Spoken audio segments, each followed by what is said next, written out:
Well, hello my dear friends, how are you all? I hope that you're doing very great. Well, welcome back to Streamline with Ikman, and in today's video we're gonna learn and we're gonna study that particular chapter which we weren't able to complete yesterday and due to some inconvenience, and I'm so sorry for that.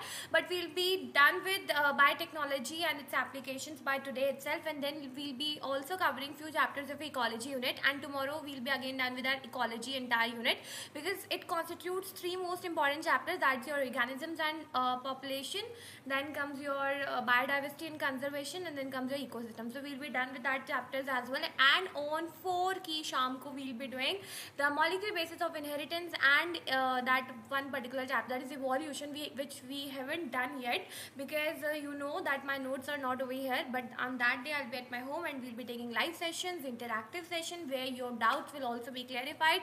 And are you all ready for that session? You need to tell me that yes ma'am, शाम के जो है 5 बजे के बाद like approximately 8 से 8:30 बजे जो है we are really very ready आपके लाइव सेशन के लिए because I will be at my home, no network issue, nothing, will be taking the live session. ठीक है, and for that I need your support. I know कि बच्चे बहुत जो है थक के आएंगे, बट आपको पता है कि अब नीट का एग्जाम हो गया. I was waiting for your NEET exam. I didn't want to take the things into rush and something like that, but now as you will be done with your NEET exam, and then your full concentration should be on the GBPUAT entrance exam 2025 that's going to be held on 1 June 2025. So I don't want to take any sort of chance, and I just want each and every student of mine to be the part of this particular university. ठीक है बच्चों, तो I don't want कि कोई भी बच्चा जो है वो बिल्कुल अच्छे से पढ़ाई करे. मैं हर एक बच्चे को चाहती हूँ कि वो अच्छे से पढ़ाई करे. And now I will be taking the things into rush. हम जो है जल्दी जल्दी अब चीज़ें कवर करेंगे क्योंकि जो है अब टाइम हमारे पास बहुत कम बचा है. मुझे आपको बहुत सारा स्टडी मटेरियल देना है. I have to provide you lot many mock test and important question. Yesterday I shared my chemistry के hand written notes. In that electrochemistry was not there. अगर किसी बच्चे ने नोटिस किया हो तो वो इसलिए बच्चों क्योंकि वो इस एग्जाम के परस्पेक्टिव से इतनी इंपॉर्टेंट तो नहीं है. लाइक इट्स इंपॉर्टेंट, उसमें थोड़ा सा जो भी रेक्टिफिकेशन वाली चीज़ें हैं, फराडेज लॉ हो गया, उसके बाद तुम्हारा कोई रॉश लॉ हो गया, और तुम्हारे नर्स्ट इक्वेशन जो हो गई वो देख लेना एक बार. उसमें से ज़्यादा कुछ नहीं आता है. ठीक है, कैथोड एनोड क्या होता है और वो हाफ सेल ये सब निकालना सीख लेना. बाकी इसमें ऐसा कुछ है नहीं. ठीक है, एंड देन कम्स की फिजिक्स के अगर आपको नोट चाहिए लाइक केमिस्ट्री के तो तब भी 1 to 2-3 पेजेस में थे, but chemistry is like 1 A4 sheet में entire 1 chapter. So if you want those notes as well, अगर आपको हेल्पफुल लग रहे हैं तो you can ask me for that in the comment section. I will be definitely giving you. And वो बच्चे जिन्हें जो है एनालॉगी और कोडिंग डिकोडिंग या फिर मेंटल एबिलिटी के और क्वेश्चन चाहिए थे, डोंट वरी बच्चों, जो है मैं आपको जल्दी प्रोवाइड करूँगी because it take time to like questions collect करने में भी टाइम लगता है. कि कोई भी चीज़ ऐसे नहीं हो जाती है, इट टेक्स टाइम. तो and I am very sorry, but मैं बहुत जल्दी जल्दी जो है आपको जितना मैं आप पॉसिबल हो पा रहा है मैं आपको कंटेंट दे रही हूँ. ठीक है, बाकी let's get started with biotechnology and its application बच्चों. बाकी thank you so much. And कुछ बच्चे मुझसे पूछ रहे हैं कि CUET में आपने कैसे किया, आपका इतना अच्छा स्कोर कैसे आया, या फिर आप कैसे पढ़ाई करती थी या जो भी है. तो बच्चों, मैं पढ़ाई करती थी, मैं ऐसे ही पढ़ाई करती थी. Like I used to imagine that I have a particular YouTube family and I used to sit in the front of mirror and I used to teach myself. I used to imagine that I am sitting in a classroom and I am teaching my so many students, and I used to like sit legitly in front of the mirror and my whole family used to listen what exactly I am saying. And पता है जब तुम ऐसे पढ़ते हो ना शीशे के सामने बैठ के खुद को पढ़ाने लग जाते हो, फिर सोचते हो कि तुम्हारे आगे बच्चे बैठे हैं तो तुम उनको पढ़ा रहे हो, तो फिर तुम्हारे पास में नेक्स्ट लेवल कॉन्फिडेंस आ जाता है. तभी I am able to teach you अभी also because I already have lot of practice of same.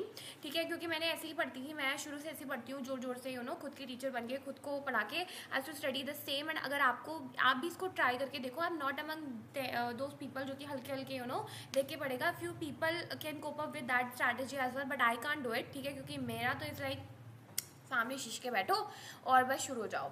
And I use to like जब मेरे को GBPUAT निकालना था, I already told that I didn't give NEET. ठीक है, because my sole purpose was not to do MBBS, it was just to crack this particular university. And on the very first को like जिस time मेरा 12th complete हुआ, I gave exam and I got selected. Exam and also let me clarify कि I did not take any coaching. कोई भी coaching and academy, कोई भी physics वाला, कोई भी बायोलॉजी कुछ नहीं लिया था मैंने. I just did everything on the basis of self study because I believe कि देखो कोचिंग का टाइम इज लाइक कोचिंग के टाइम में बहुत नींद आती है. लाइक लेजरली 2 से 5 कोचिंग का टाइम हुआ करता था, है ना बच्चों का. तो उस टाइम पे क्या है, उस टाइम पे नींद आती थी. तो नींद के चक्कर में मैंने बोला नींद से कोई कॉम्प्रोमाइज़ नहीं होगा, नींद पूरी ली जाएगी. मैं चाहे रात को पढ़ूँ, मैं चाहे सुबह उठ के पढ़ूँ. मैंने अपने घर वालों से बोल दिया कि मैं जो है आपको मार्क्स ला के दे दूँगी, बस जो है आप मुझे कोई कोचिंग वोचिंग मत भेजो। तो मैंने जो है कोचिंग से लिया छुटकारा, मैंने निकाली अपनी मस्त नींद। उसके बाद जो है मैं उठ के पढ़ती थी, या जैसे भी था, like I use to give, अगर ऑन एन एवरेज बोलूँ तो 9 to 10 आवर्स तो मैं एक दिन में देती थी, ऑब्वियस सी बात है। एंड लाइक मैं ऐसे वन शॉट लगाती थी कि केमिस्ट्री का आज पूरा वन शॉट लेंगे, बायोलॉजी का आज पूरा वन शॉट लेंगे, क्वेश्चंस लगाएंगे, ये करेंगे, अलग अलग बहुत स्टडी मटेरियल जो मैंने कलेक्ट किया था, लाइक बहुत सारी बुक्स, ठीक है। एंड बहुत सारी चीज़ें जो मैंने क्वेश्चन प्रैक्टिस की थी, बहुत ज़्यादा क्वेश्चन प्रैक्टिस की थी। उसके बाद जो है मैंने क्या कहते हैं, लास्ट क्लास में तो मैंने like I gave approximately 10 to 15 hours also one day, like particular per day I to give 10 to 15 hours for my study. And उस टाइम पे मेरी शक्ल बिल्कुल भूत बन गई थी, all dark circles and everywhere, ठीक है। But no, again my hard work paid me off, like I got selected in each and every exam which I gave, paramedical हो या फिर यहाँ का हो या CUET हो या जो BOD हो, BUHU हो, I got everything, but my sole purpose was to come in Pantnagar university. So I am here बच्चों। बाकी जो है जिन बच्चों ने ये सवाल पूछा था मैंने उनको उत्तर दे दिया है। अगर उनको और स्पेसिफिकली चाहिए तो फिर मैं इसके लिए अलग वीडियो बनाऊंगी कि कैसे पढ़ाई की जाए, ठीक है, वो आप मुझे कमेंट में बताओगे। बट मैं उन बच्चों का टाइम वेस्ट नहीं करना चाहती हूँ जिनका मैंने ऑलरेडी बहुत कर लिया है। तो हम जो है टेक्नोलॉजी एंड इट्स एप्लीकेशंस पढ़ते हैं बच्चों, एंड ट्राई करेंगे कि हम इकोलॉजी भी आज ही कंप्लीट कर लें। बस थोड़ा सा बच्चे ना लेंदी वीडियोस को देख के थोड़ा सा घबरा जाते हैं, वो देखते नहीं है, इसलिए मैं नहीं चाहती कि बच्चे जो है लेंदी वीडियोस से डरे। Biotechnology and application. बायोटेक्नोलॉजी हमने पढ़ लिया था बच्चों, बायो यानी कि लिविंग ऑर्गेनिज्म, एंड जब हम टेक्नोलॉजी को यूज़ करके कोई यूजफुल प्रोडक्ट बनाते हैं तो हम बायोटेक्नोलॉजी बोलते हैं। अब हम बात करते हैं कि उसकी एप्लीकेशंस कहाँ कहाँ हैं। Biotechnology focus on the large scale production of, तो तुम्हारे बायोलॉजिकल प्रोडक्ट्स होते हैं, जो भी तुम्हारा बायोलॉजिकल सामान होता है, फिर लार्ज स्केल में जब हमें इसे बनाना होता है ना, तो हम जो है बायोटेक्नोलॉजी का यूज़ करते हैं। Biopharmaceuticals and biological products using genetically modified microorganisms, fungi, plants, and animals. Its applications are diverse, encompassing therapeutics, diagnostic, genetically modified crops for agriculture, processed food, bioremediation, waste treatment, energy production. तो ma'am ये सब हमारे sir के ऊपर से गया। बच्चों तुम जो है बहुत सारे माइक्रो ऑर्गेनिजम्स को यूज़ करके, फंगाई हो गया, प्लांट्स हो गया, एनिमल्स हो गया, इन सबको यूज़ करा के जो है therapeutics, diagnostic, genetically modified crops बना लेते हो जो कि पेस्ट रेजिस्टेंट होती हैं, प्रोसेस्ड फूड बना लेते हो, बायो रेमिडिएशन बना लेते हो। तुम्हारा एक वो होता है क्या कहते हैं, अभी तुम आगे पढ़ोगे, तुम क्या कहते हैं जेनेटिक डिसऑर्डर्स को भी सही कर सकते हो, लाइक जो डिजीजेस होती हैं उनको क्योर करने के लिए जीन थेरेपी, हाँ gene therapy is a word, ठीक है। तो ये सब तुम आगे बढ़ोगे, ठीक है। तो उसके बाद the 3 critical research area in biotechnology includes providing effective catalyst through improved organism like microbes और प्योर एंजाइम्स, ठीक है, engineering optimal condition to enhance the activity of these catalyst and developing downstream processing technologies to purify protein और organic compounds. हम जो है इससे catalyst, जो effective catalyst होते हैं उनको हम बनाते हैं through the improved organism like microbes and वगैरह, फिर हम उसको जो है डाउनस्ट्रीम प्रोसेसिंग से करते हैं ताकि जो है उसकी क्वालिटी और इफेक्टिवनेस चेक हो सके। बायोटेक्नोलॉजी का एप्लीकेशन एग्रीकल्चर में देख लेते हैं। एक होता है एग्रोकेमिकल बेस्ड एग्रीकल्चर, एक होती है ऑर्गेनिक एग्रीकल्चर, और एक होती है genetically engineered crop based agriculture. तीनों याद रख लो, agrochemical based agriculture, agrochemical based जिसमें हम केमिकल्स यूज करते हैं जैसे कि फर्टिलाइजर्स हो गए, तुम्हारे पेस्टिसाइड हो गए, जिससे तुम्हारी क्रॉप के ईल्ड में बूस्ट आता है, that is known as agrochemical. Agro यानी कि एग्रीकल्चर, केमिकल यानी कि केमिकल्स, ठीक है। फिर आता है ऑर्गेनिक एग्रीकल्चर, जैसे कि जिसमें हम केमिकल्स को यूज़ नहीं करते, ऑर्गेनिक चीज़ों को यूज़ करते हैं, जैसे कि तुम्हारा मैन्योर हो गया, ये सब हो गया, ठीक है। फिर आ जाता है तुम्हारा genetically engineered crop based agriculture, इसमें मॉडिफाइड ऑर्गेनिज्म जैसे कि GMO हो गया, जेनेटिकली मॉडिफाइड ऑर्गेनिजम्स, ठीक है, जैसे कि वो प्लांट्स हो सकते हैं, बैक्टीरियाज हो सकते हैं, फंगाई हो सकते हैं, एनिमल जिनकी जीन्स को हम ऑल्टर करते हैं ताकि हम जेनेटिक इंजीनियरिंग करवा सकें। अब green revolution successfully increase food production. Green revolution क्यों किया गया था, ग्रीन रिवॉल्यूशन कौन से ईयर में किया गया था, ये बच्चों तुम्हें याद करना है, ये तुम्हारा होमवर्क है। देखो वो कुछ ना, हाँ तुम्हें एक चीज़ बता दूँ, जो तुम्हारी बेसिक डेट्स होती हैं, जैसे इन्वायरमेंट डे कब होता है, 5 जून को होता है गाइस, आई गेस, हाँ 5 जून को होता है। अर्थ डे कब होता है, 22 अप्रैल को होता है। ये दिन तो मैं कैसे भूल सकती हूँ। अब बच्चे सोच रहे होंगे ऐसा क्या है इस दिन में जो मैम इसे कभी नहीं भूल सकती। ही इस दिन मेरा बर्थडे होता है इसलिए मैं नहीं भूल सकती। तो अर्थ डे होता है 22 अप्रैल को, और 5 जून को तुम्हारा ये होता है इन्वायरमेंट डे होता है। तुम्हारे इकोलॉजी टर्म किसने कॉइन की थी?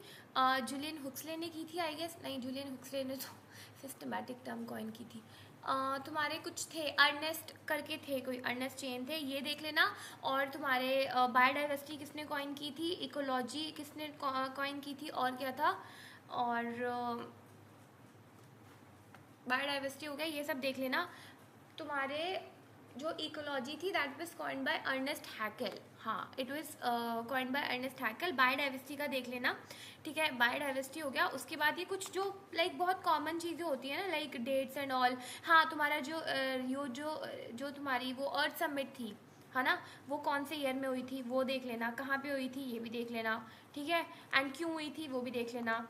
उसके बाद ये लाइक ये जो कॉमन जनरल क्वेश्चंस होते हैं, ये क्वेश्चंस आ जाते हैं, तो इनको एक बार देखे जाना। और बायोडाइवर्सिटी का टर्म किसने कॉइन की थी वो ज़रूर देखे जाना। वॉल्टर जे रोजन थे शायद, या फिर अर्नेस्ट हैकेल थे। Walter J Rosen, I don't know, एक बार कंफर्म कर लेना, ठीक है। उसके बाद ये सब ये लाइक आते हैं, ठीक है। देन कम्स की implementing better agriculture practices by using the agrochemicals, however further increase in production। तो देखो जो तुम्हारी जीएम होते हैं, यानी कि जेनेटिकली मॉडिफाइड जो क्रॉप्स होती है, जिनके जीन्स को ऑल्टर करके तुम प्रोड्यूस करते हो, तो उनके बेनिफिट्स क्या होते हैं कि एबायोटिक स्ट्रेस को के टॉलरेंट को इंक्रीज कर देते हैं, लाइक ड्रॉट, सैलिनिटी, ये सब जो तुम्हारे एबायोटिक स्ट्रेस है, राइट। तो इनको जो है इनके खिलाफ जो है वो टॉलरेंस इंक्रीज कर देती है। Reduce the reliance on chemical pesticide, जो कि केमिकल पेस्टिसाइड्स होते हैं उन पे रिलायंस कम कर देती है। पोस्ट हार्वेस्ट लॉस को डिक्रीज कर देती है। एफिशिएंसी ऑफ मिनरल यूसेज को वो कर देती है, यानी कि ज़्यादा न्यूट्रिएंट्स एब्जॉर्ब करेंगे। न्यूट्रिशनल वैल्यू को इन्हांस कर देती है। और vitamin A rich like rice में वो कर देती है। हाँ, vitamin A rich rice produce हम कर सकते हैं इससे। Application of biotechnology in the production of pest resistant plants. जो पेस्ट रेजिस्टेंट प्लांट्स होते हैं, पेस्ट जो होते हैं वो हमारी क्रॉप को डिस्ट्रॉय करते हैं, उसको डिस्टॉर्ट करते हैं, तो उसके लिए जो है हम कुछ ऐसे क्या कहते हैं प्रोड्यूस करते हैं। इधर आओ, ठीक है। तो देखो कुछ ऐसे हम पेस्ट रेजिस्टेंट प्लांट्स भी बना सकते हैं, जैसे कि biotechnology plays a crucial role in developing pest resistant plant, significantly reducing the need of chemical pesticide. जब हमें केमिकल पेस्टिसाइड को रिड्यूस करना होता है तो हम क्या यूज़ करते हैं, बायोटेक्नोलॉजी का यूज़ करते हैं। जैसे कि one of the most notable example is of BT toxin, bacillus thuringiensis, इसकी स्पेलिंग जरूर याद कर लेना बच्चों, ठीक है। तो जो तुम्हारा बीटी टॉक्सिन होता है वो एक पेस्ट रेजिस्टेंट प्लांट में डेवलप किया जाता है। ये हम बैक्टीरियम की स्ट्रेन से उसको करते हैं, that is bacillus thuringiensis। This bacterium, देखो इसमें ना ये एक सर्टेन एज में, अब इसके प्रोसीजर की बात करते हैं।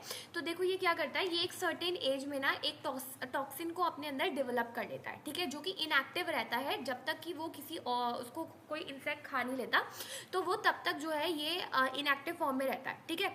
जैसे ही जो है कोई इंसेक्ट उसे गिलॉप कर लेता है, लाइक उसको खा लेता है, तो वो जो उसका इनएक्टिव प्रोटीन होता है, ठीक है, वो क्या हो जाता है, वो हो जाता है वो जागरूक हो जाता है, because of the alkaline pH of the gut of the insect. वो जो है वो एक्टिवेट हो जाता है, वो तुम्हारा जो भी होता है तुम्हारा ये टॉक्सिन, उसको हम प्रोटॉक्सिन बोलते हैं, ठीक है।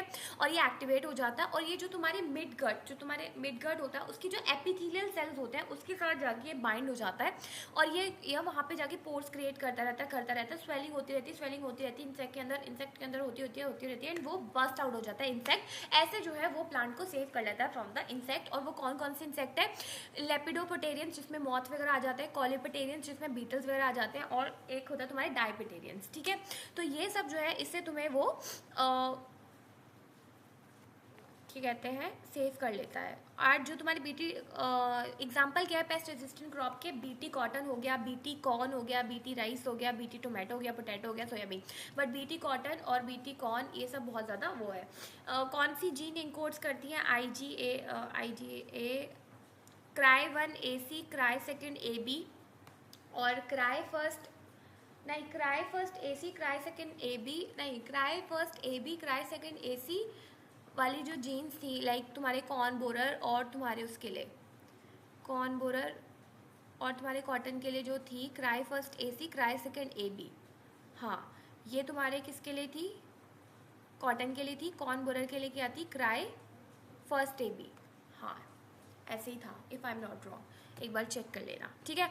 तो समझ में आया कैसे होता है कि उसके एक सर्टेन एज में जो है वो एक प्रोटॉक्सिन अपने अंदर डीएक्टिवेट कर प्रोड्यूस कर लेता है बीटी कॉटन, ठीक है। और जैसे ही वो उसको कोई इंसेक्ट ग्रैब करता है तो उसके alkaline pH of the gut of the insect की वजह से वो एक्टिवेट हो जाता है। एक्टिवेट हो जाएगा तो क्या करेगा, वो मिड गट के एपिथेलियल सेल्स के साथ जो है वो वहाँ पे जाके चिपक जाएगा बिल्कुल, एंड फिर वो स्वेलिंग कॉज करता रहेगा and it will burst out.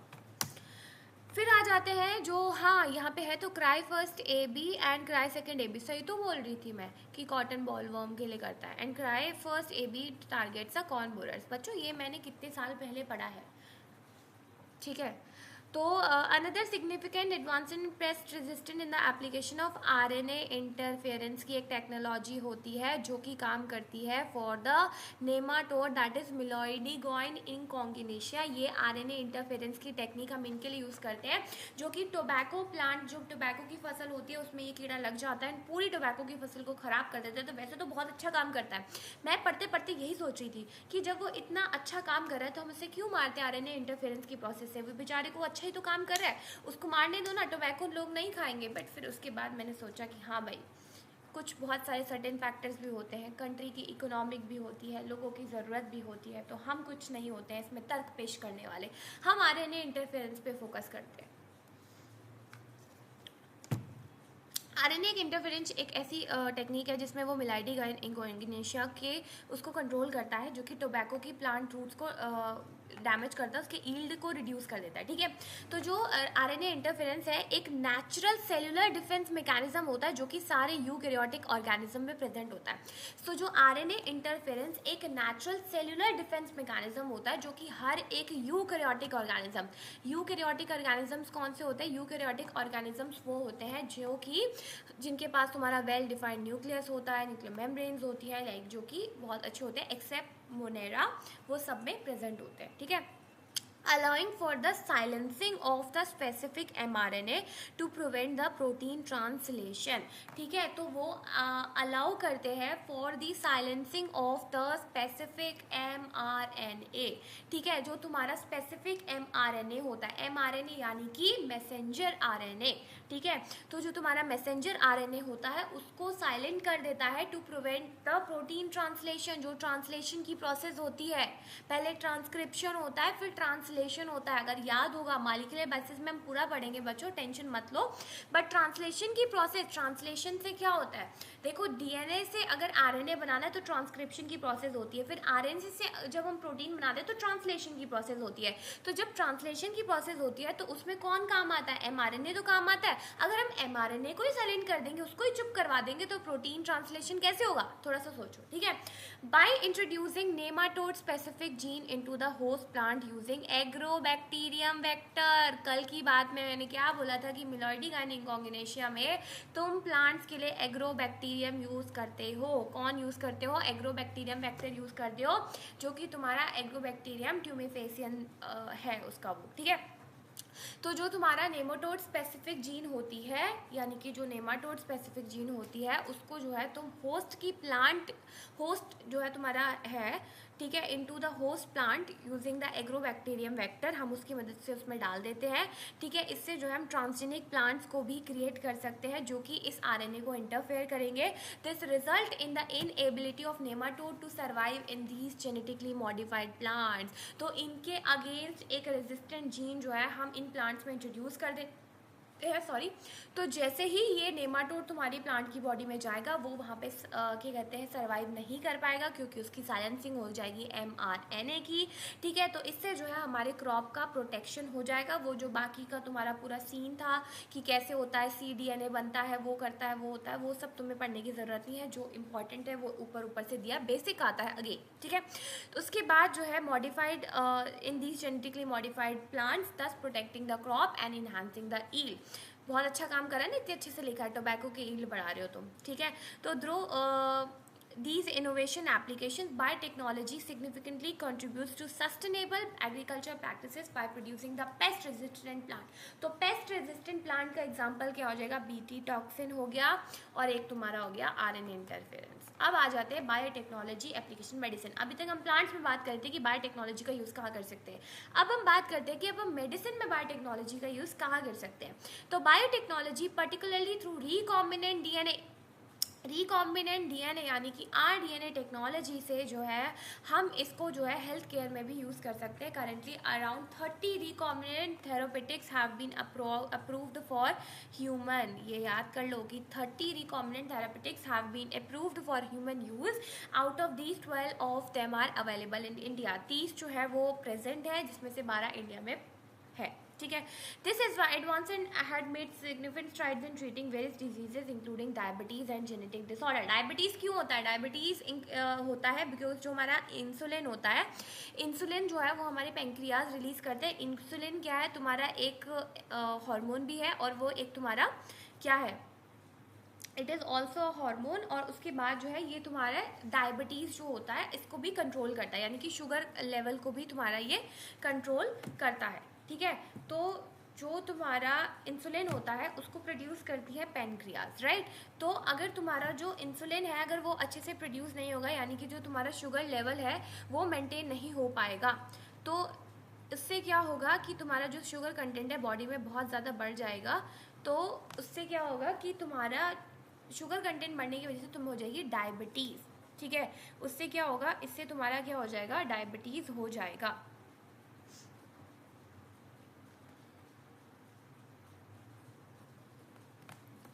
आगे बढ़ते हैं। तो अगर मैं बात करूं इंसुलिन, जेनेटिकली इंजीनियर्ड इंसुलिन हम कैसे बना सकते हैं। देखो, for individuals with adult onset diabetes regular insulin का एडमिनिस्ट्रेशन जो है वो ब्लड के शुगर लेवल को मेंटेन करने के लिए बहुत ज़्यादा इंपॉर्टेंट होता है। हिस्टोरिकली इंसुलिन जो है वो pancreas of the slaughtered kettles and pig से लिया जाता है, यानी कि जो तुम्हारे कैटल एंड पिग होते हैं उनके पेनक्रियाज से हम इंसुलिन को डेराइव करते थे। अगर किसी को इंसुलिन की ज़रूरत है तो हम वहाँ से डेराइव करते थे, बट ऑब्वियसली वो they are animals and we are human, तो हमारे जो है बॉडी रिएक्ट करती थी, जिसकी वजह से बहुत सारे लोगों को कुछ रिएक्शन हो जाती थी।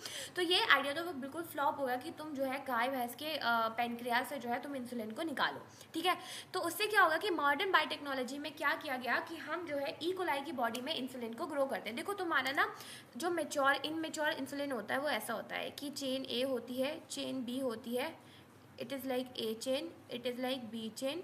कौन सी चेन है, पेप्टाइड चेन है ये, और इसके बीच में होती है सी चेन। ठीक है, ये तुम्हारे इमेच्योर इंसुलिन में होती है, और जो तुम्हारा मेच्योर होता है उसमें होती है ये ए बी। तो तुम्हें जब इसको सी को रिमूव करना होता है ना, तो ये सी को रिमूव करना बहुत दिक्कत वाली बात होती है। ठीक है, क्योंकि ये तुम्हारा प्री इंसुलिन होता है।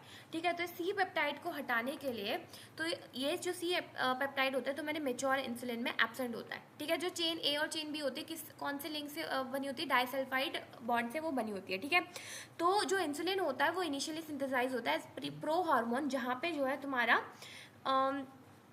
सी पेप्टाइड प्रेजेंट होता है। ठीक है, तो तुम्हारा जब सी पेप्टाइड प्रेजेंट होता है प्रो हार्मोन में, बट मेच्योर हार्मोन में तुम्हारा सी पेप्टाइड प्रेजेंट नहीं होता है। ठीक है, तो ये जो है कि ये चैलेंज था कि आरडीएनए टेक्नोलॉजी से तुम्हें क्या करना है कि तुम्हें एक मेच्योर फॉर्म प्रेजेंट करना है। तो 1983 में एक अमेरिकन कंपनी थी एली लिली, उन्होंने क्या किया कि चेन ए और चेन बी को तुम्हारे ई कोलाई की बॉडी में अलग अलग तरीके से कल्चर किया, उसके बाद उसको डाइसल्फाइड बॉन्ड से जोड़ दिया, तो इससे जो है तुम्हारा मेच्योर इंसुलिन बन गया। तो ये जो है हमारी ह्यूमन इंसुलिन को वो करने के लिए बहुत अच्छी टेक्निक बन गई।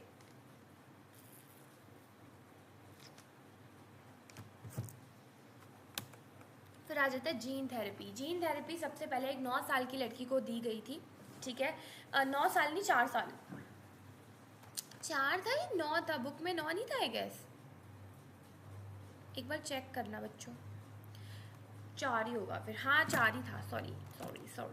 तो देखो जो तुम्हारा जीन थेरेपी था, it was given to a 4-year-old girl suffering from adenosine deaminase deficiency. जो तुम्हारी एडिनोसाइन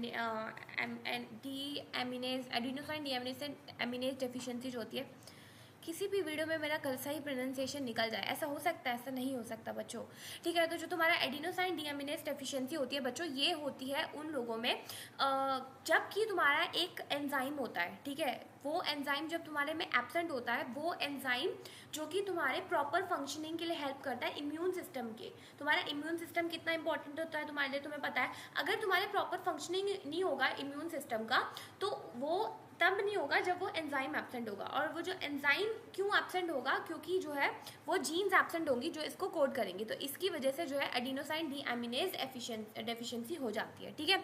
तो इसमें क्या होता है कि देखो बहुत सारे तरीके होते हैं कि अगर तो हमने एम्ब्रियोनिक स्टेज पे ही जो है इसका वो कर दिया, यानी कि इसको जीन थेरेपी दे दी, यानी कि तुमने इस एंजाइम को इनकोडिंग वाले जीन्स इसके अंदर डाल दिए, ठीक है, तो बिल्कुल परमानेंट इलाज हो जाएगा। बट परमानेंट इलाज तब होगा जब तुम्हें अर्ली एम्ब्रियोनिक स्टेज में पता चलेगा। अर्ली एम्ब्रियोनिक स्टेज में तुम्हें कोई भी जेनेटिक डिसऑर्डर तो तब पता चलेगा ना जब तुम्हारा अमाइनोसेंटेसिस होगा। अमाइनोसेंटेसिस इंडिया में बैन है, तो कई बच्चों को जो है ये डिजीज होती है। फर्स्ट टाइम में 1990 में दी गई थी, ठीक है। तो जीन थेरेपी में क्या होता है कि हम जीन्स के साथ ऑल्टरनेशन करते हैं, और कोई भी दिक्कत परेशानी होती है जीन्स में, सेल्स में, तो हम वहाँ पे ऑल्टरनेशन करके जीन थेरेपी देते हैं, ठीक है। तो बच्चों 1 मिनट, सीनियर का कॉल है, 1 मिनट पॉज करते हैं आपको। वेल बच्चों सॉरी। तो वापस आ जाते हैं।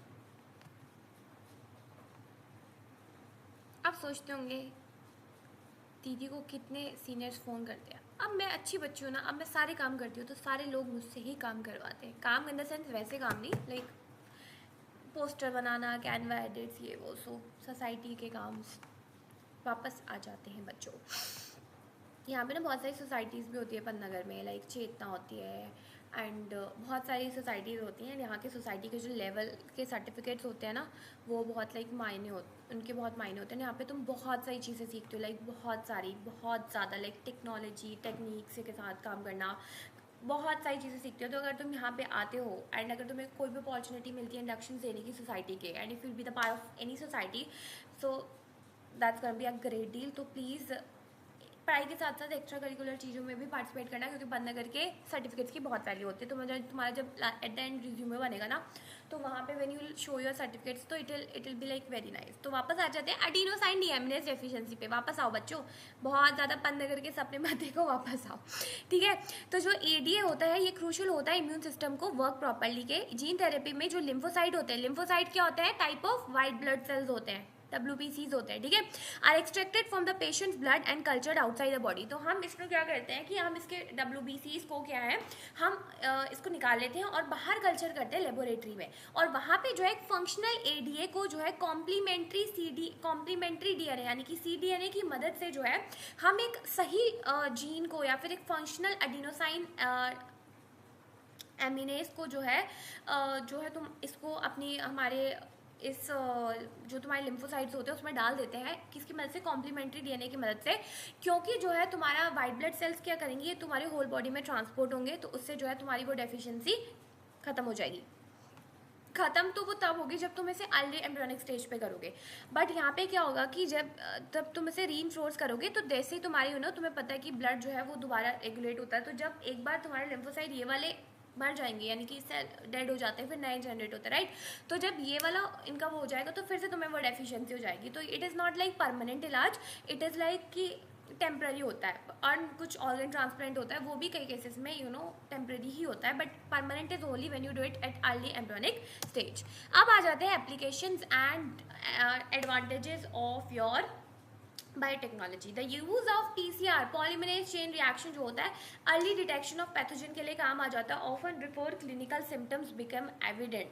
यानी कि अगर तुम्हारे जो क्लिनिकल सिम्टम्स होते हैं, सिम्टम दिखने से पहले भी तुम्हारी जो PCR होती है वो तुम्हें हेल्प कर देती है for the early detection of the disease causing microorganism which is crucial for effective treatment. Furthermore genetic disorders can be diagnosed at an early stage enabling timely intervention, ठीक है।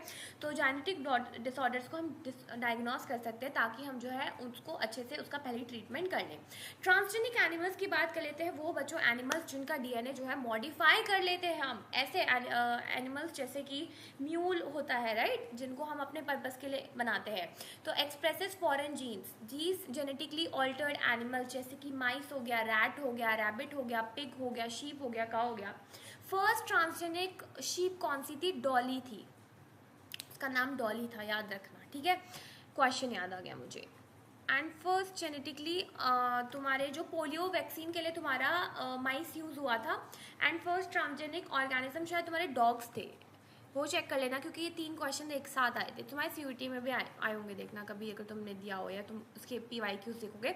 तो first transgenic animal क्या था तुम्हारा? Dog था I guess, नहीं it was mouse. तो जो तुम्हारा माइस था वो फर्स्ट ट्रांसजेनिक एनिमल था, ठीक है।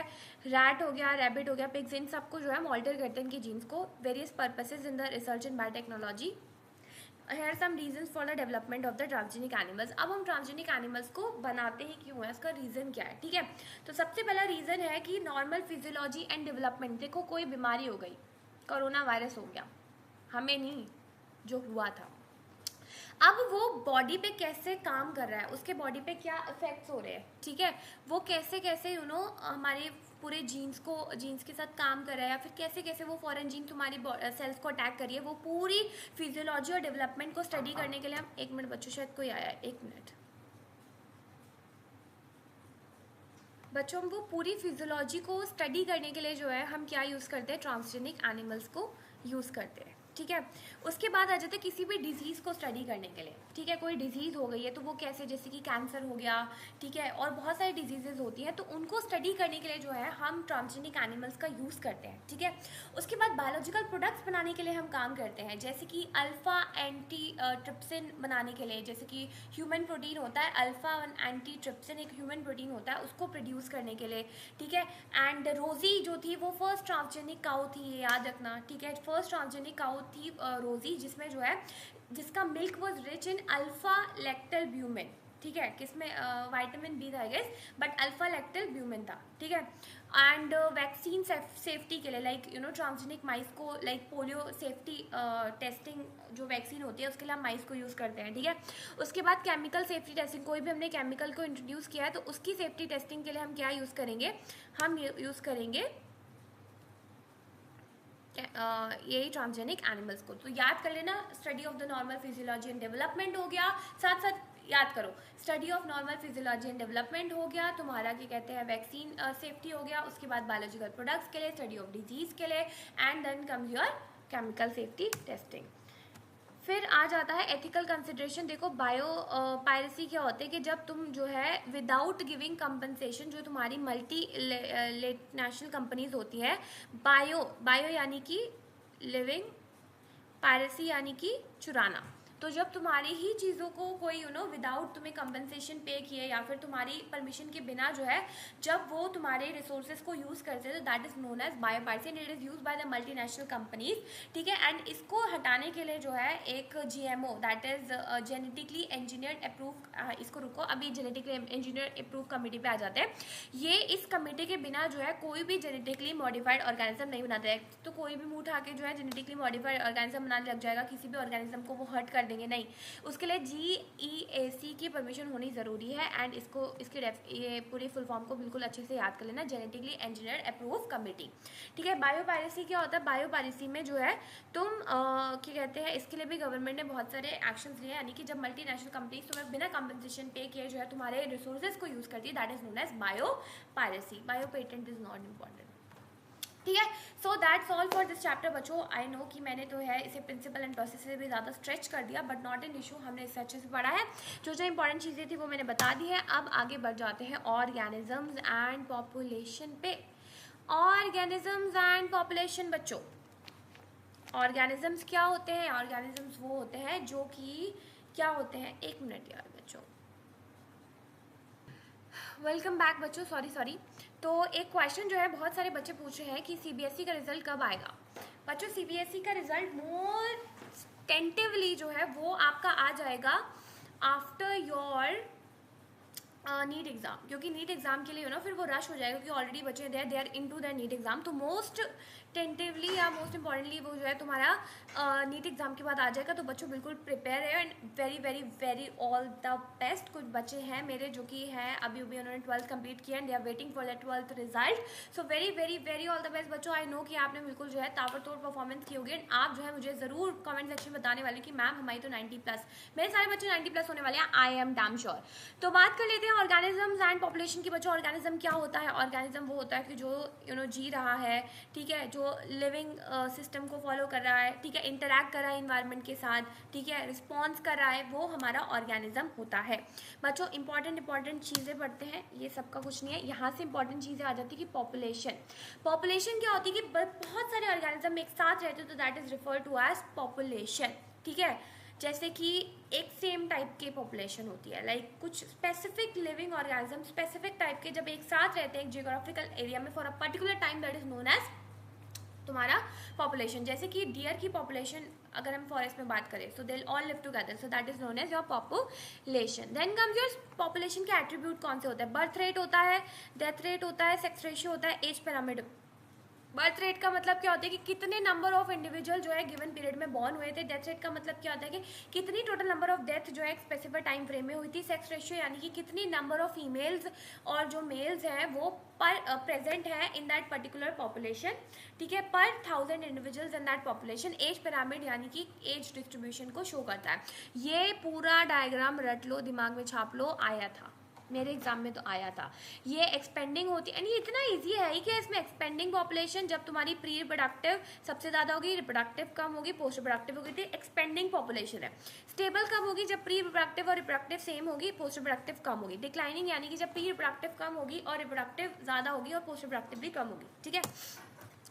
Then comes to your population growth. Population growth में क्या होता है? Population growth refers to the increase in the number of individuals in a population. जब तुम्हारे कुछ नंबर ऑफ इंडिविजुअल्स जो है एक पर्टिकुलर प्लेस में जो है वो इंक्रीज हो जाते हैं, ठीक है, जिससे कोई भी फैक्टर हो सकता है, जैसे कि तुम्हारा वेदर हो सकता है, फूड अवेलेबिलिटी हो सकती है, प्रेडेटर का प्रेशर हो सकता है, जो भी है, तो वो जो है पॉपुलेशन की डेंसिटी जब फ्लक्चुएट करती है, so that is known as your population growth. अब इसके अंदर 4 चीज़ें तुम्हें रट लेनी है। एक होता है नेटालिटी, एक होता है मोर्टालिटी, एक होता है इमिग्रेशन और एक होता है आइमिग्रेशन। देखो इमिग्रेशन आइमिग्रेशन में कंफ्यूज हो जाओगे, मैंने ऐसे ही याद करा था, इमी यानी कि ई से इमिग्रेशन, आइमी यानी कि आई से आइमिग्रेशन, ठीक है।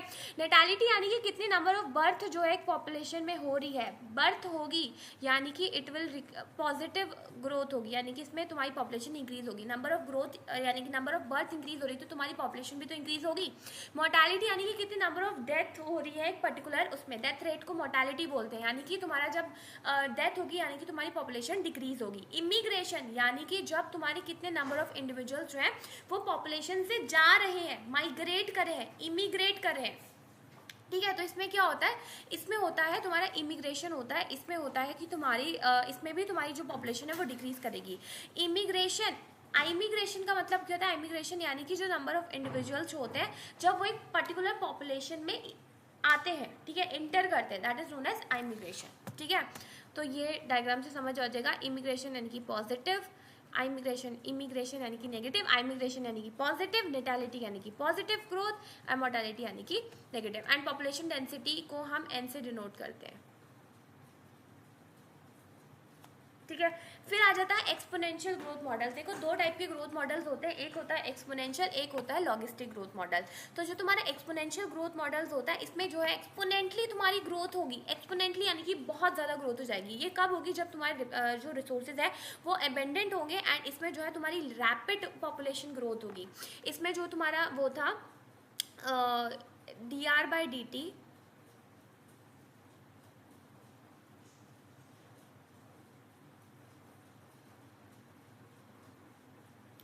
b-t करके जो तुम्हारा वो था पूरा फॉर्मूला, जिसमें तुम्हारा intrinsic rate of natural increase भी होता है, वो वाला फॉर्मूला याद कर लेना, और लॉगिस्टिक ग्रोथ वाला फॉर्मूला याद कर लेना, जिसमें तुम्हारा के आ जाता है, के यानी कि तुम्हारी कैरिंग कैपेसिटी, ठीक है। तो birth rate upon death rate is equals to b-t करके जो था, b-t को हम intrinsic rate of natural increase से भी r n कर देते हैं। r यानी कि तुम्हारा तुम्हारा dN/dt इक्वल्स टू Rn होता है शायद। R तुम्हारा हो जाता है यहाँ पे intrinsic rate of natural increase, N हो जाती है तुम्हारी पॉपुलेशन डेंसिटी, ठीक है।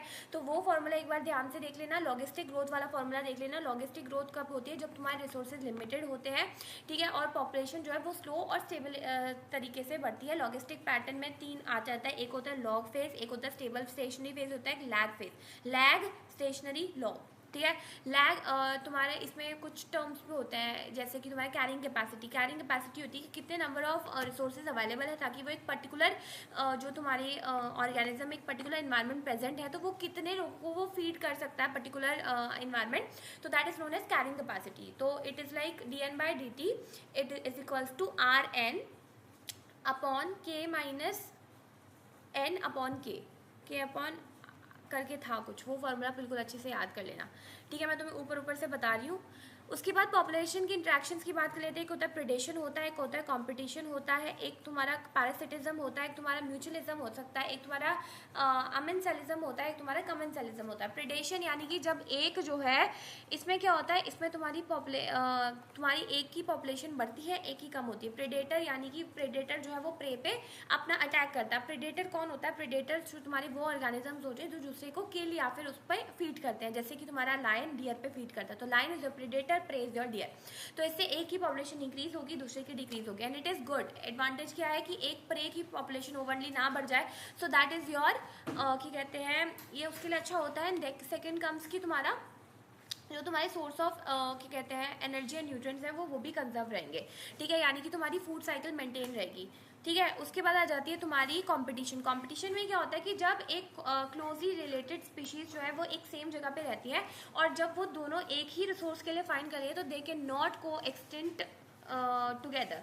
ये था तुम्हारा एक लॉ, ठीक है, law of competitive, law of exclusive competition था कि व्हेन 2 और more than 2 related species fighting for same resources can not को एग्जिस्ट इनडेफिनेटली, यानी कि जब 2 से ज़्यादा स्पीशीज जो है एक ही रिसोर्स के पीछे भाग रही है, तो वो जो है दोनों एक साथ नहीं रह सकती। अगर तो वो कंपनसेट कर ले, यानी कि या फिर अगर वो इवोल्यूट कर ले, म्यूटेट कर ले, जैसे कि डार्विन्स की फिंचेस हुआ था। जब तुम उस इवोल्यूशन वाले चैप्टर में पढ़ोगे तो ये कॉम्पिटिशन पढ़ लेना, इसमें दोनों की पॉपुलेशन नेगेटिव में जाती है। पैरासिटिज्म यानी कि जब वो दूसरे पे फीड करते हैं।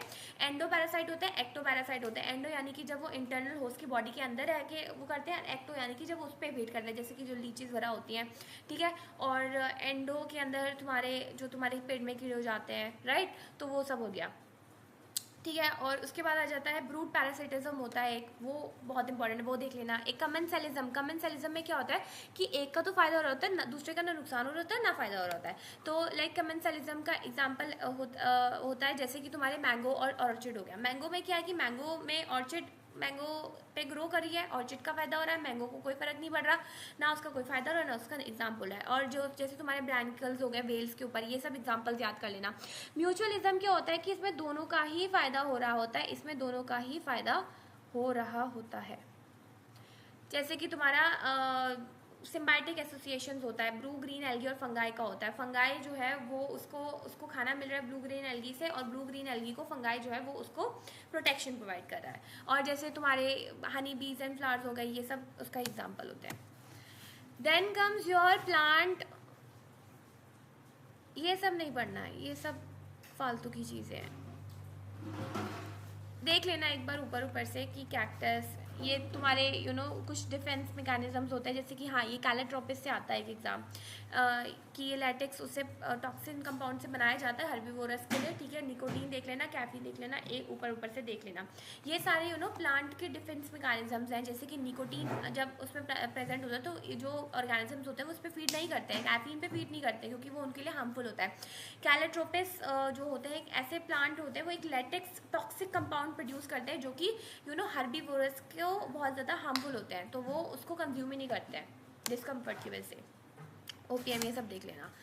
अब आ जाते हैं इकोसिस्टम वाले उस पर। देखो मैंने तुम्हें वो चैप्टर बहुत रश में पढ़ाई क्योंकि वो इतना इंपॉर्टेंट ये पूरी है नहीं, like you will receive more, like तीनों चैप्टर से तीन या चार क्वेश्चंस मिलेंगे, तो जो इंपॉर्टेंट था ऊपर ऊपर से बता दिया था वो देख लेना, एक बार फॉर्मूले देख लेना, और बाकी वो म्यूचुअलिज्म, प्रेडेशन, ये सब तो बहुत इंपॉर्टेंट है, तो देख के जाना। Ecosystem is a functional unit of nature where living organism interact with each other and their physical environment. ठीक है, इकोसिस्टम को हम दो मेन कैटेगरीज में डाल सकते हैं, terrestrial ecosystem, aquatic ecosystem. Terrestrial में तुम्हारा ग्रासलैंड, डिजर्ट ये सब आ जाता है, एक्वाटिक में तुम्हारे क्या आ जाते हैं, रिवर्स, ये सब पॉन्ड्स, लेक, ये सब आ जाता है। ठीक है, उसके बाद इकोसिस्टम को हम और भी डिवाइड कर सकते हैं, जैसे कि बायोटिक, एबायोटिक, बायोटिक यानी कि सारे लिविंग ऑर्गेनिज्म, एबायोटिक यानी कि सारे नॉन लिविंग ऑर्गेनिज्म। ठीक है, बायोटिक में तुम्हारे ह्यूमंस, ये प्लांट्स आ जाते हैं, एबायोटिक में यानी कि जो नॉन लिविंग होते हैं, जैसे कि तुम्हारा वाटर हो गया, सनलाइट हो गई, एयर हो गई। अब की compounds of ecosystem are productivity, decomposition, energy flow, nutrient cycling. Nutrient cycling नहीं पढ़ना है, एनर्जी फ्लो पढ़ना है, डिकम्पोजिशन पढ़ना है, प्रोडक्टिविटी पढ़ना है। प्रोडक्टिविटी का मतलब क्या होता है, it refers to a biomass और organic matter produced per unit area over a specific time period by plants during the photosynthesis. जो एक अमाउंट ऑफ बायोमास जो तुम्हारे प्लांट्स प्रोड्यूस करते हैं और ऑर्गेनिक मैटर जो प्रोड्यूस करते हैं पर unit area over specific period of time. ठीक है, हम उसको जो है बायोसिंथेसिस, फोटोसिंथेसिस की मदद से हम उसे प्रोडक्टिविटी बोलते हैं। हम इसकी ये यूनिट पूरी याद कर लेना। It can be divided into gross primary productivity and net primary productivity. Gross में क्या आ जाता है, ग्रॉस इज टोटल जितनी तुम्हारी प्रोड्यूस हुई है, that is gross. Net primary productivity यानी कि जीपीपी माइनस आर यानी कि जो तुम्हारी रेस्पिरेशन लॉस में जितनी तुम्हारी निकल गई है productivity, that is your net primary productivity. Then comes की net primary productivity is available, जो कि हमारी सेकेंडरी प्रोडक्टिविटी यानी कि जो हमारे हीटेरोट्रॉफ्स के कंजप्शन के लिए जितनी भी तुम्हारी एनपीपी प्रेजेंट होती है। ठीक है, दैट जो भी तुम्हारे हीटेरोट्रॉफ के लिए जितना भी अवेलेबल होता है biomass, that is your NPP, और यही सेकेंडरी प्रोडक्टिविटी लिए में काम आता है। अब आ जाता है डिकम्पोजिशन में। अब प्राइमरी प्रोडक्टिविटी, सेकेंडरी प्रोडक्टिविटी ये सब देख लिया। प्राइमरी प्रोड्यूसर्स कौन होते हैं, प्लांट होते हैं। उसके बाद आ जाते हैं तुम्हारे हर्बीवोरस, फिर कार्निवोरस, है ना, और फिर secondary primary producer, secondary producer, ये सब उसमें देख लेना एक बार। ठीक है, फिर आता है डिकम्पोजिशन। डिकम्पोजिशन का मतलब क्या होता है कि जब तुम कॉम्प्लेक्स ऑर्गेनिक मटेरियल को इनऑर्गेनिक सब्सटेंसेज यानी कि कार्बन डाइऑक्साइड, वाटर, न्यूट्रिएंट्स इन सब में तोड़ दो, that is known as decomposition. अब डिकम्पोजिशन में कौन कौन से स्टेप्स होते हैं, ये 5 स्टेप बिल्कुल याद कर लो। फ्रेगमेंटेशन, फ्रेगमेंटेशन हो गया, लीचिंग हो गई, कैटाबॉलिज्म हो गया, ह्यूमिफिकेशन हो गया, मिनरलाइजेशन। फ्रेगमेंटेशन यानी कि जो डिट्रिटस होता है, डिट्रिटस यानी कि जो तुम्हारा डेड एंड डिकेइंग स्टफ होता है जिसे तुम्हें तोड़ना है, दैट इज योर डिट्रिटस। ठीक है, तो जो डिट्रिटस होता है और जो तुम्हारे माइक्रो ऑर्गेनिजम्स होते हैं, इन्हें हम डिट्रिटिवोरस बोलते हैं। ठीक है, ठीक है, तो फ्रेगमेंटेशन में क्या होता है, इसको छोटे छोटे पीसेस में तोड़ते हैं। लीचिंग में क्या होता है कि जो इनके इनसॉल्युबल, जो तुम्हारे सॉल्युबल इनऑर्गेनिक न्यूट्रिएंट्स होते हैं वो deep down the soil horizon जाते हैं and gets evaporate and gets precipitated as the unavailable salts. ठीक है, इसको हम लीचिंग बोल देते हैं। ठीक है, कैटाबॉलिज्म में क्या होता है, कैटाबॉलिज्म में जो तुम्हारे डिकम्पोजर्स होते हैं जैसे कि बैक्टीरिया, फंगाई, ये ऐसे एंजाइम को रिलीज करते हैं ताकि ये जो तुम्हारे डिट्रिटस है वो और सिंपलर कंपाउंड्स में टूट जाए। ह्यूमिफिकेशन में क्या होता है कि एक लेयर जो होती है वो एक अमॉर्फस लेयर होती है, अमॉर्फस सब्सटेंस की लेयर होती है, ह्यूमस, वो तुम्हारी ग्रो हो जाती है। This is highly resistant to microbial action and ये बहुत सोरी डिकम्पोज होती है, और ये जो है इसमें बहुत सारे न्यूट्रिएंट्स होते हैं। Humus is rich in nutrients, तुम्हें पता होगा, और अपर मोस्ट लेयर होती है, तो that is known as your humification. एक मिनट बच्चों, ठीक है, तो आगे आ जाते हैं हम। 2 मिनट भी कोई शांति से नहीं बैठने देता। मिनरलाइजेशन की बात कर लेते हैं। मिनरलाइजेशन में क्या होता है कि मिनरलाइजेशन में जो भी तुम्हारे इनऑर्गेनिक सब्सटेंसेज जितने भी तुम्हारे ह्यूमस होता है वो फर्दर डिग्रेड होता है into releasing the inorganic substances और न्यूट्रिएंट्स। ठीक है, वो सारे तुम्हारे इसमें आते हैं, जैसे कि CO2, H2O, ये सब तुम्हारे इंपॉर्टेंट न्यूट्रिएंट्स रिलीज हो जाते हैं। फिर आ जाती है 2 टाइप की फूड चेन्स होती है, एक होती है ग्रेजिंग फूड चेन, एक होती है डिट्रिटस फूड चेन। जो ग्रेजिंग फूड चेन होती है ये लिविंग प्लांट मटेरियल्स इसमें वो करते हैं, जैसे कि हर्बीवोरस हो गए, कार्निवोरस है। डिट्रिटस फूड चेन जो होती है इसमें तुम्हारा जो ऑर्गेनिक मैटर होता है that is your dead and decaying matter. ठीक है, यानी कि डिकम्पोजर्स इसमें तुम्हारे प्रोड्यूसर्स होते हैं और यही उसको उसमें तोड़ देते हैं सिंपल ऑर्गेनिक सब्सटेंस में। एनर्जी फ्लो की बात करें तो एनर्जी जो होती है वो फ्लो करती है, तुम्हें पता है 10% लॉ, लिंडमैन का 10% लॉ होता है। तो देखो जो तुम्हारी सनलाइट की रेडिएशन होते हैं that is PAR, that is photosynthetically active radiation, जिसमें से 50% जो होती है, less than 50% of the total sunlight is PAR, that is photosynthetically active radiation. ठीक है, एंड ये इसमें से जो है तुम्हारे प्लांट्स बहुत कम यूटिलाइज करते हैं, उसमें से भी 0.1% तो वह उसको कन्वर्ट करते हैं टू द तुम्हारे प्राइमरी प्रोडक्टिविटी के लिए, ठीक है। तो जो तुम्हारे ट्रॉफिक लेवल्स क्या होते हैं कि तुम्हारे हर एक ऑर्गेनिज्म को एक लेवल दिया जाता है, ट्रॉफिक लेवल होता है वो, जैसे कि प्राइमरी प्रोड्यूसर, सेकेंडरी, टर्शरी, ये सब क्वार्टिनरी, ये सब तुम्हारे ट्रॉफिक लेवल होता है। स्टैंडिंग क्रॉप की the amount of living material at a given time is known as standing crop, ठीक है, जो कि अवेलेबल होता है। उसके बाद आ जाते हैं इसमें 10% लॉ लिंडमैन ने दिया था, ये याद रख लेना। प्राइमरी ये सब याद कर लेना। इकोलॉजिकल पैरामिड याद कर लेना, ठीक है। इकोलॉजिकल पैरामिड क्या होता है कि जब हम वेरियस इकोलॉजिकल पैरामिड्स होते हैं, जैसे कि नंबर, बायोमास, एनर्जी। एनर्जी का हमेशा अपराइट होगा, बायोमास और नंबर का जो है ये उल्टा हो सकता है, पॉन्ड इकोसिस्टम में जैसे कि उल्टा होता है, ठीक है। तो ये सब तुम देख लेना। और पैरामिड ऑफ नंबर ये देख लेना, पैरामिड ऑफ बायोमास देख लेना। पैरामिड ऑफ एनर्जी हमेशा अपवर्ड होता है, हमेशा 10% एनर्जी जो है उसका 10% ही जाता है, ट्रांसफ़र होता है। इकोलॉजिकल सक्सेशन ये नहीं है इंपॉर्टेंट। प्राइमरी सक्सेशन, हाँ एक बार देख लो, ये इंपॉर्टेंट है यार, क्यों नहीं इंपॉर्टेंट है।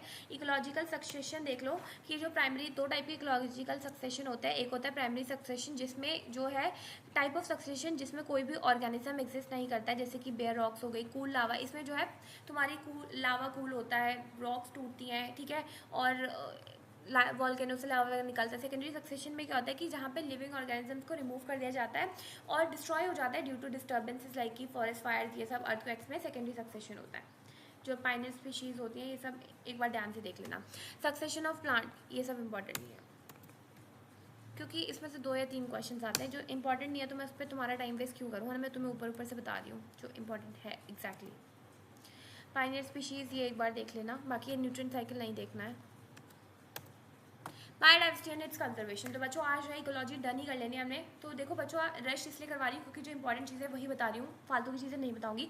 Biodiversity and its conservation, biodiversity एक यानी कि जब एक ऐसा इन्वायरमेंट जहाँ पे तुम्हारे बहुत सारे लिविंग ऑर्गेनिज्म एक दूसरे के साथ इंटरैक्ट करते हैं, तो that is known as biodiversity, ठीक है। एंड इट्स कंजर्वेशन, उसके कंजर्वेशन के लिए क्यों इंपॉर्टेंट है, ठीक है। तो लेवल ऑफ बायोडाइवर्सिटी 3 टाइप की होती है, जेनेटिक, स्पीशीज एंड एक होती है तुम्हारी इकोलॉजिकल। तो जो तुम्हारी जेनेटिक डाइवर्सिटी होती है यानी कि कितनी जेनेटिक वेरिएशन तुम्हारी प्रेजेंट है, जैसे कि मोर देन 50,000 जो है तुम्हारी स्ट्रेन्स प्रेजेंट है राइस के, और more than 1000 variety of mango present है। स्पीशीज डाइवर्सिटी यानी कि कितनी वैरायटी ऑफ स्पीशीज प्रेजेंट है, जैसे कि वेस्टर्न घाट्स में जो है तुम्हारे हायर डाइवर्सिटी है एम्फीबियंस की rather than your eastern Ghat, ये एग्जांपल याद बिल्कुल अच्छे से रखना, ठीक है।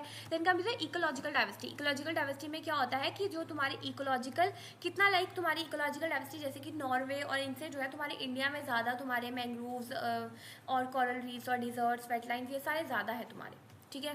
Then comes your importance of biodiversity and conservation. Biodiversity का इंपॉर्टेंस क्या है, उसका कंजर्वेशन क्यों करते हैं। बायोडाइवर्सिटी जो है वो इंपॉर्टेंट है क्योंकि सर्वाइवल और वेलबींग के इंक्रीजेस के लिए जो है हमारी बायोडाइवर्सिटी बहुत इंपॉर्टेंट है। According to International Union of Conservation of Nature, IUCN की फुल फॉर्म याद कर लेना बच्चों, बिल्कुल आएगी। IUCN यानी कि International Union of Conservation of Nature, approximately 1.5 million plant and animal species have been disturb so far. ये डेटा याद रखो, डेटा आता है, ठीक है। डेटा पूरा याद रखना कि 1.5 मिलियन ऑफ स्पीशीज जो है, मिलियन प्लांट और एनिमल स्पीशीज जो है वो डिस्टर्ब रह चुकी है, but more species remain to be discovered and describe, and इसमें से कितनी तो अभी डिस्कवर करनी है और डिस्क्राइब करनी है। Of the recorded species over 70% जो है वो एनिमल्स हैं, बाकी तुम्हारे प्लांट्स, एल्गी, फंगाई, बायोफाइट, जो पूरा वो है ना, वो पूरा याद रखना है तुमने। एंड वो जो है तुम्हारे, मैं तुम्हें ना ये पूरे तीनों चैप्टर के मैं तुम्हें हैंडमेड नोट्स प्रोवाइड करूँगी। मैं तुम्हें कल घर जा रही हूँ ना, मैं कल तुम्हें घर जाते ही तुम्हें इसके नोट्स प्रोवाइड करूँगी, रात को तुम्हें से बैठ के पढ़ना मस्त। अगर कोई नीट वाला बच्चा भी है वो भी पढ़ेगा तो उसके भी बहुत हेल्पफुल हो जाएंगे, वो बहुत अच्छे नोट्स हैं।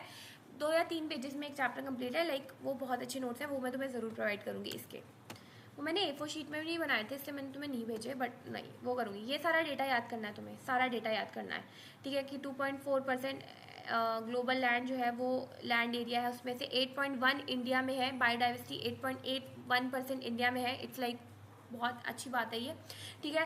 45,000 स्पीशीज़ जो है वो प्लांट्स की हैं, जिसमें से बिटवीन 90,000 एंड 1 लाख जो है वो एनिमल्स की हैं, ठीक है। ये पूरा रॉबर्ट मेयर के अकॉर्डिंग जो है only 22% of the total species are recorded, ठीक है। ये सब याद रखना है।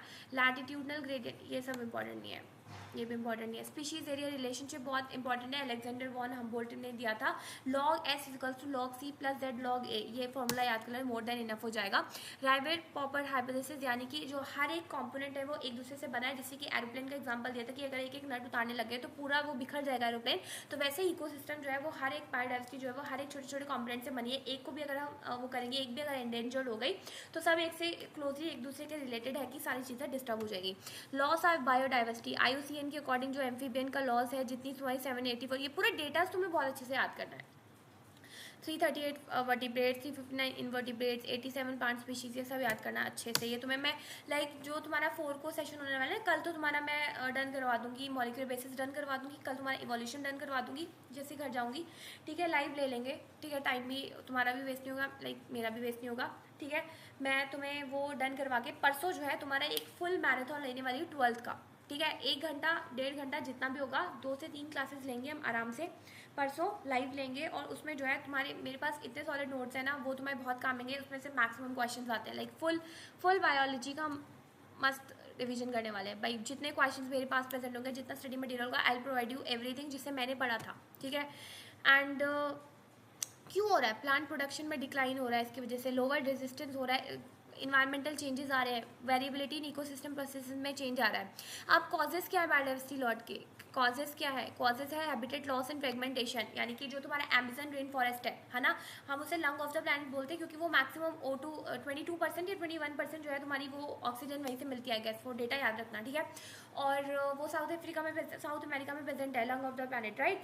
और उसमें कितनी है तुम्हारे, कितनी 370 276 तुम्हारी बर्ड्स की हैं, फिशेस की हैं, 1,25,000 स्पीशीज इनवर्टिब्रेट्स, वो जो भी पूरा डेटा है ना अमेज़न रेन फॉरेस्ट का, वो पूरा याद रखना, वो मैं तुम्हें नोट्स में प्रोवाइड करूँगी, don't worry.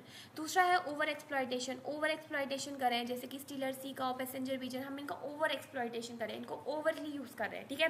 Alien species invasion हो जा रहा है, जैसे कि तुम्हारे उसमें था कंपटीशन में, जब तुम्हारे वो आ गए थे जहाँ पे तुम्हारे वो वाला एग्जांपल याद है तुम्हारे पॉन्ड वाला, जहाँ पे तुम्हारी फिशेस जो है वो जू प्लैंक्टन्स पे फीड करती थी, जैसे टॉर्टोइज आई, टॉर्टोइज, या फिर वो गैलापागोस आइसलैंड वाला, जहाँ पे जैसे टॉर्टोइज आई तो गोट की स्पीशीज बिल्कुल कम हो गई या समथिंग लाइक दैट।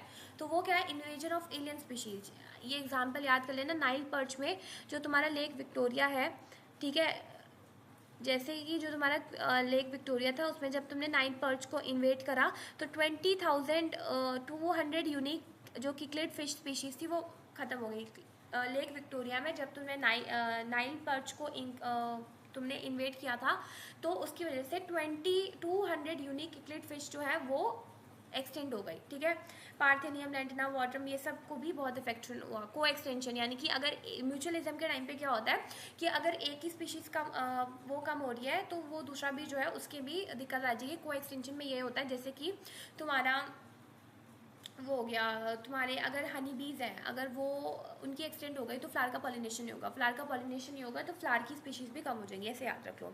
बायोडाइवर्सिटी का कंजर्वेशन क्या होता है, बायोडाइवर्सिटी का कंजर्वेशन नैरो यूटिलेरियन, ब्रॉडली यूटिलेरियन, इतना इंपॉर्टेंट नहीं है। इसमें तुम्हें ये याद करना है कि इन सिटू कंजर्वेशन क्या होता है, एक्स सिटू कंजर्वेशन क्या होता है, यही तुम्हारा इंपॉर्टेंट है। इस पूरे चैप्टर से मोस्ट इंपॉर्टेंट यही है, इन सिटू और एक्स सिटू। इन सिटू यानी कि ऑन साइट कंजर्वेशन, जहाँ पे वहीं पे सेव कर दो, जैसे कि नेशनल पार्क्स हो गए, ठीक है, तुम्हारी वाइल्ड लाइफ सेंचुरीज हो गई, तुम्हारे इन सिटू है। एक्स सिटू कंजर्वेशन में क्या होगा, एक्स सिटू यानी कि तुम्हें उसको अलग से तुम कहीं और लेके जाते हो। एक्स सिटू यानी कि जैसे कि तुम्हारे cryo preservation, seed bank, gene bank, sperm bank, उसके बाद टिश्यू कल्चर हो गया, कैल्कुलस लिया जाता है उसको, माइक्रो प्रोपोगेशन, और उसके बाद तुम्हारा जू हो गए, जू हो गया, ठीक है, और तुम्हारे बोटानिकल गार्डन्स हो गए, वाइल्ड लाइफ सफारी पार्क्स हो गए, ये सब तुम्हारे इसके एक्स सिटू के कंजर्वेशन के एग्जाम्पल होते हैं।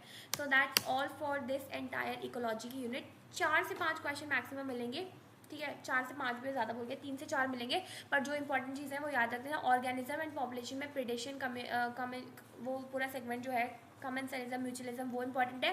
तुम्हारे इकोसिस्टम से तुम्हारा वो लॉजिस्टिक और वो वाला एक्सपोनेंशियल ग्रोथ वाला इंपॉर्टेंट है, ठीक है, डिकम्पोजिशन वगैरह वो सब इंपॉर्टेंट है, ठीक है। एंड इस वाले चैप्टर से तुम्हारा इन सिटू, एक्स सिटू, ये सब इंपॉर्टेंट है, वो डेटा इंपॉर्टेंट है। Well that's all for this video. मैं ज़्यादा स्ट्रेच नहीं करना चाहती थी बच्चों, इसलिए भगाया मैंने। बाकी जो है अगर कोई भी कन्फ्यूजन हो तो वो आप पूछ सकते हैं. That's all for this video. अब अच्छे से पढ़ाई करो. कल के लिए रेडी रहना. कल के लाइव सेशन के लिए रेडी कौन कौन है वो मुझे कमेंट सेक्शन में अच्छे से बता दो प्लीज़. जो रेडी है फिर मैं लाइव सेशन पक्का लूँगी. एंड जो भी तुम्हारे डाउट होंगे वो साथ साथ तुम्हें आंसर भी मिलेंगे. एंड जैसे ऐसे लॉन्ग सेशंस में ना बच्चे थक जाते हैं, बट जैसे इंटरैक्टिव सेशन होगा आपके डाउट्स आपको आंसर मिलेगा, या फिर जो भी आपका जो भी है रिलेटेड कोई भी है तो हम जो है अच्छे से करेंगे. तो इसमें जो है आपको कोई भी दिक्कत परेशानी नहीं होगी. हम कल मॉलिक्यूलर बेसिस करेंगे. इवोल्यूशन बचा है, इवोल्यूशन बचा, हाँ वो दोनों करके परसों पूरा क्वेश्चन आया लाइक बायोलॉजी का पूरा क्वेश्चन सब करेंगे, लाइव में करेंगे. ठीक है. एंड फिर 5 से जो है फाइनली जैसे ही मैं हॉस्टल की वापसी होगी वैसे ही फिजिक्स की वापसी करेंगे हम. ठीक है. 20 मई से पहले पहले डन हो जाएगा, डोंट वरी. ठीक है. So I hope you like it. And ये पूरा सेशन डन होता है. If you like it then do like, subscribe and share to streamline with इकमन. Till that tata bye bye and thank you so much. Please इसको अच्छे से पढ़ लो, जो जो चीज़ें बताई उसको नोट कर लो. सो बाय.